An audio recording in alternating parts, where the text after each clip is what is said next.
Olá, o meu nome é Pedro Costa Monteiro e este é o podcast do Aligner Coaching. Bem-vindos ao episódio 7, hoje sobre tratamento ortodôntico ou cirúrgico ortognático, mais conhecido por TOCO. Bem, o objetivo do nosso podcast de hoje é falar-vos da abordagem do tratamento ortodôntico ou cirúrgico com alinhadores dentários. Durante os últimos 5 anos, juntamente com a minha equipe, da qual faz parte o Dr. Matos da Fonseca, cirurgião maxilofacial, desafiamo-nos a preparar os casos de ortodontia para cirurgia exclusivamente com alinhadores dentários. Obviamente fizemos uma pesquisa bibliográfica, fomos procurar o que havia com base científica para preparar os casos com exclusivamente alinhadores. E na maioria dos casos o que nós encontramos foi sempre técnicas híbridas, técnicas mistas. Assistimos a, por exemplo, colegas que preparam o caso com alinhadores dentários, mas imediatamente antes da cirurgia fazem uma preparação com brackets. O paciente é submetido à cirurgia com brackets e depois remove os brackets e volta a alinhadores dentários.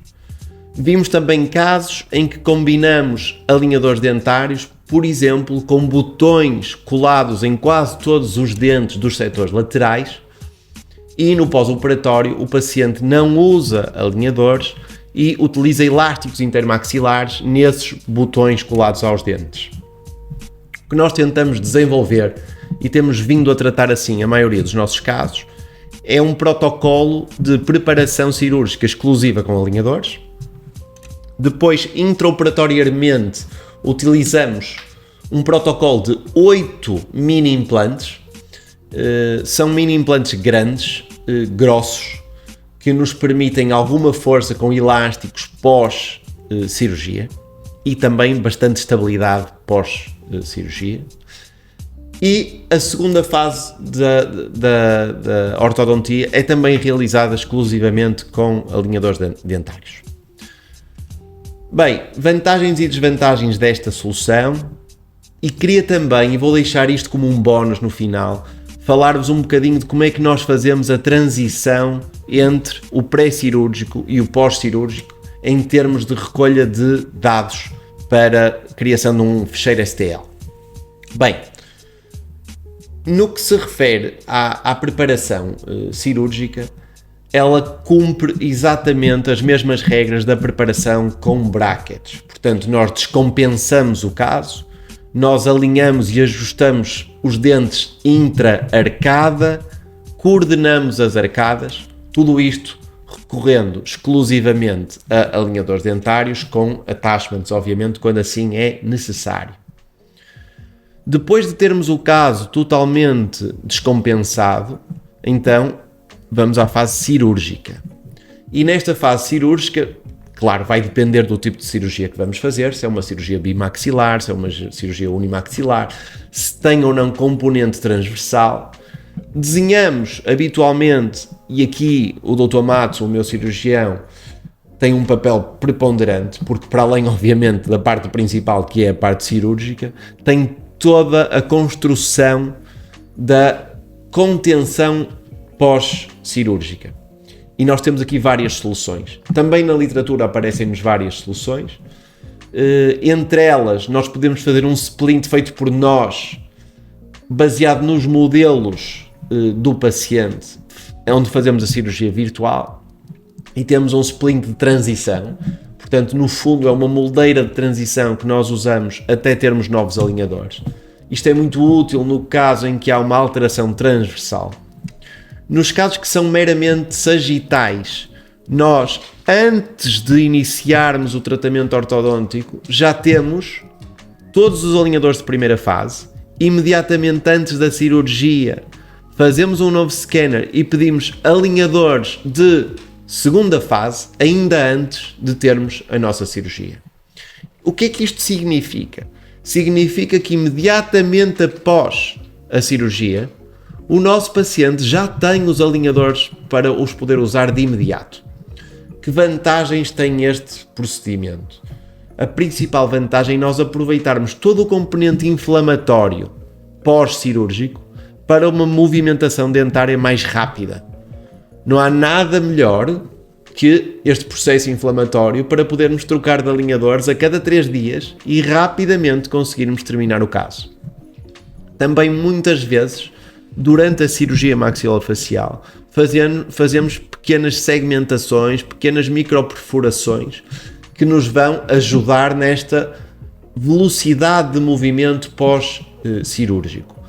Portanto, o que acontece nestes casos é que nós conseguimos ser relativamente pouco invasivos em termos ortodônticos e conseguimos que no pós-cirúrgico o paciente já tenha todo o caso planeado para terminar com uma oclusão correta e com uma estética agradável.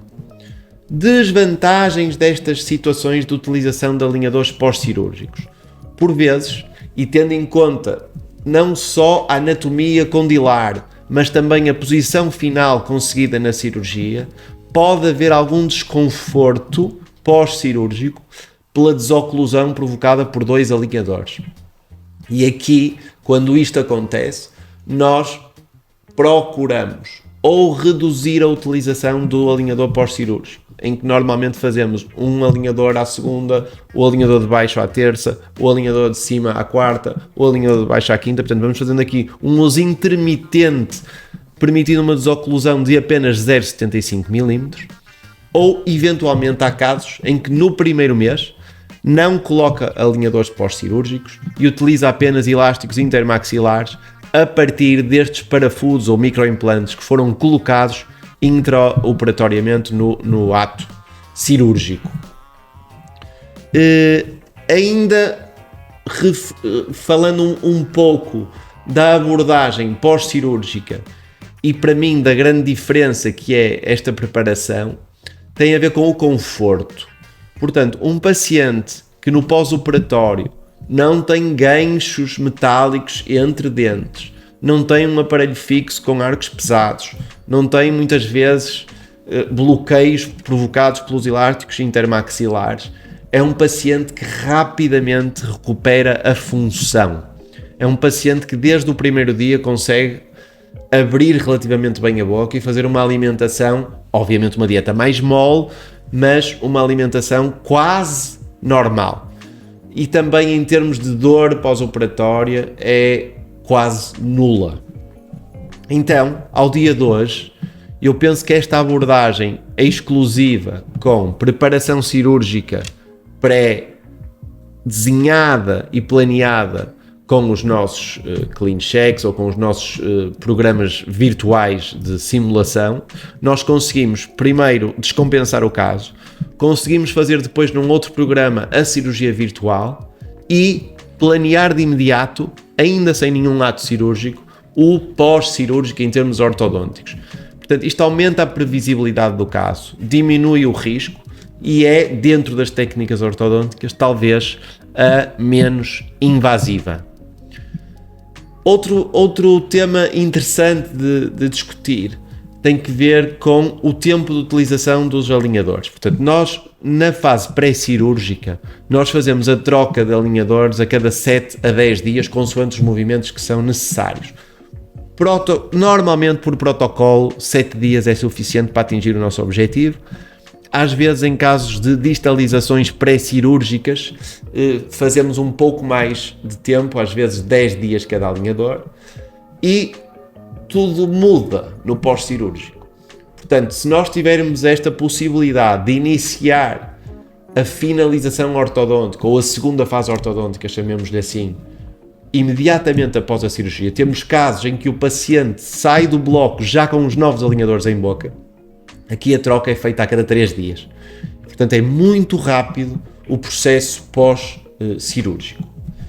Falta-nos falar aqui de um ponto importante, que são as surgery first. Cada vez mais estamos a optar por esta solução. Portanto, quando a coordenação de arcos inicial nos permite operar primeiro o doente, nós estamos a fazer a cirurgia primeiro, já temos obviamente planeado todo o pós-cirúrgico em termos de alinhadores e usamos também este protocolo de, no imediato, imediatamente após a cirurgia, muitas vezes ainda no bloco, colocar os alinhadores ao paciente e ele vai trocar de alinhadores a cada 3 dias. Por fim, e como bónus que vos tinha prometido, deixar-vos aqui 3 tipos de contenções possíveis para fazermos imediatamente após a cirurgia, quando assim é necessário. Uma que vi descrita na literatura e que me parece interessante, apesar de eu ainda não a ter testado, são para casos de classe 2 em que fizemos avanço mandibular, utilizar então na mesma os nossos alinhadores, mas no primeiro mês ter o primeiro e o alinhador superior e inferior do primeiro saquinho unidos em perfeita classe 1, colados nesta posição, e o paciente utilizar os alinhadores e ficar de boca fechada durante o tempo que o está a utilizar. Obviamente retira-os para dormir, mas parece-me uma boa hipótese no caso em que nós tenhamos medo de haver alguma recidiva a nível mandibular e querermos, no fundo, sobrecorrigir esta posição atingida na cirurgia. A segunda hipótese de contenção será então o alinhador de transição feito por nós, portanto, aqui principalmente nos casos transversais, em que nós imprimimos os modelos, fazemos cirurgia virtual de modelos e criamos um splint, um in-office aligner, chamemos-lhe assim, que vamos combinar com o uso de elásticos intermaxilares e manter o paciente estabilizado durante pelo menos o primeiro mês para depois poder seguir com os seus alinhadores. Uma última, também descrita na literatura, é um splint semelhante a este, mas com as faces oclusais descobertas. Isto permite-nos uma engrenagem do maxilar superior e inferior total, desde o primeiro dia, e por palatino ter aqui alguma estabilidade, principalmente a nível transversal. Eu acho que este é o nosso grande desafio ainda ao dia de hoje e temos conseguido resultados muito interessantes. Portanto, nós estamos a abandonar, no fundo, as disjunções cirúrgicas, os famosos SARPs, e num ato cirúrgico apenas conseguir corrigir o problema transversal e sagital. Como sempre, responder às vossas 2 perguntas. Então, primeira pergunta, acho que é muito importante, que é que tipo de microimplantes então é que nós usamos e onde é que os colocamos? É um 2 em 1. Eu costumo dizer que isto não são mini implantes, são macroimplantes. Os nossos implantes são implantes utilizados em cirurgia maxilofacial, são maiores que os nossos normais mini implantes que costumamos utilizar, de 2 mm de espessura. Aqui estamos a falar de microimplantes de 3 à vontade, 3, 4 mm. E onde é que nós colocamos? Nós colocamos 2 por quadrante, sempre interradicular, normalmente numa posição bastante alta, um mais anterior na zona do canino, um mais posterior entre quinto e sexto, e depois vamos combiná-los utilizando elásticos, dependendo se temos uma classe 1, se temos uma classe 2 ou se temos uma classe 3. Portanto, 8 microimplantes, 2 por quadrante, o mais espesso possível e em posição interradicular. A outra pergunta é muito engraçada também e é um tema que um dia poderemos até aprofundar, que é quando é que nós coordenamos a cirurgia maxilofacial com rinoplastia. O Dr. Matos da Fonseca faz muito rinoplastia e nós sabemos, principalmente quando há uma modificação do maxilar superior, é fundamental intervir em determinadas áreas do nariz, para não corrermos o risco de terminarmos a cirurgia e termos uma posição do nariz diferente da inicial e que o paciente não lhe agrade. E aqui nós podemos combinar 2 coisas.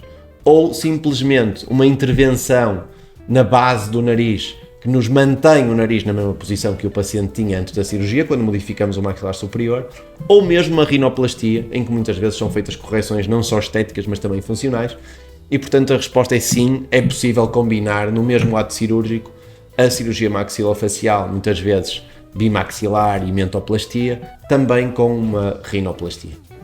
Não posso terminar este podcast de hoje sem vos falar do próximo episódio, o episódio 8, que como sempre será daqui a 15 dias, e com um tema sem dúvida polémico: alinhadores em crianças. Não percam! Obrigado a todos os que assistiram, espero que continuem aqui nesta nossa série de podcasts que nos dá imenso prazer fazer. Mandem as vossas perguntas, deixem os vossos comentários e partilhem o nosso podcast. Obrigado.